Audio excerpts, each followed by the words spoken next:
Selamat datang di channel AI Sejiwa. Kali ini kita akan membahas tentang kisah nyata Luis Garavito. Adegan video ini 100% dibuat dengan kecerdasan buatan dan bukan kejadian atau dokumentasi asli. Di sebuah kota kecil di Kolombia, tahun 1957, lahirlah seorang anak laki-laki bernama Luis Alfredo Garavito Cubillos. Tak ada yang menduga, anak ini kelak akan menjadi pembunuh anak-anak paling kejam dalam sejarah dunia. Masa kecil Garavito jauh dari kasih sayang. Ia tumbuh dalam keluarga miskin, di bawah asuhan ayah yang kasar dan abusif. Ia sering dipukuli, dihina, dan dilecehkan. Setiap luka yang tertinggal di tubuhnya menyisakan bekas lebih dalam di dalam pikirannya. Dalam sunyi masa kecilnya, perlahan tumbuh bayangan kelam yang kelak akan mengambil ratusan nyawa. Memasuki usia dewasa, Garavito hidup berpindah-pindah dari kota ke kota. Ia bekerja serabutan, kadang jadi penjual, kadang pemulung. Tapi di balik wajahnya yang ramah dan tutur katanya yang sopan, tersembunyi niat iblis. Tahun 1992, mimpi buruk itu dimulai. Garavito mulai memangsa anak-anak jalanan, anak laki-laki berusia antara 6 hingga 16 tahun. Ia menggunakan berbagai penyamaran. Kadang jadi guru agama, kadang jadi relawan sosial. Ia menawarkan makanan, uang receh, atau janji pekerjaan.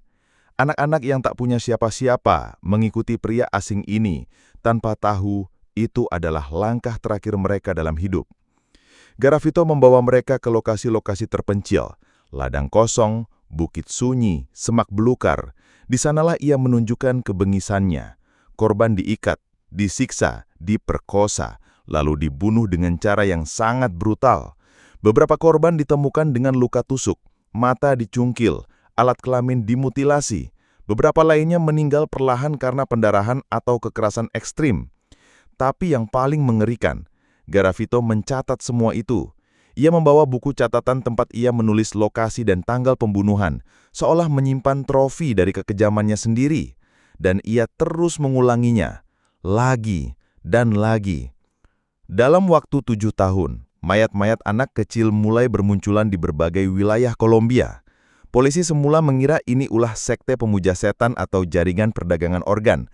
Mereka tak tahu, ini semua dilakukan oleh satu orang saja. Tahun 1999, titik balik datang. Di kota Villavicencio, Garavito ditangkap karena mencoba menculik seorang anak.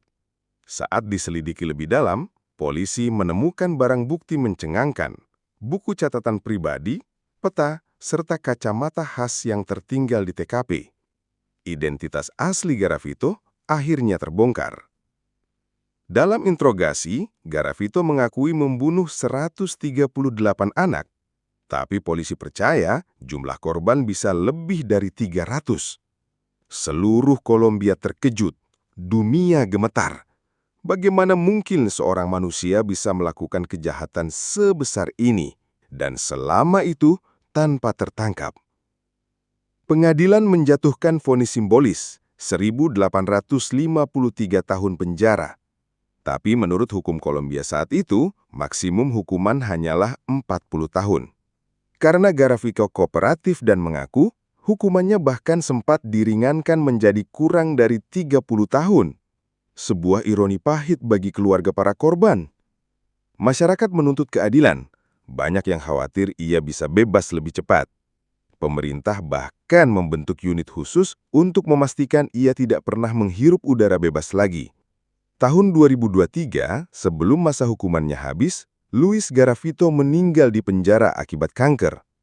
Ia meninggal sebagai tahanan, tapi tak sedikit yang merasa kepergiannya masih terlalu ringan dibanding apa yang telah ia lakukan. Tapi warisan kelamnya masih tertinggal.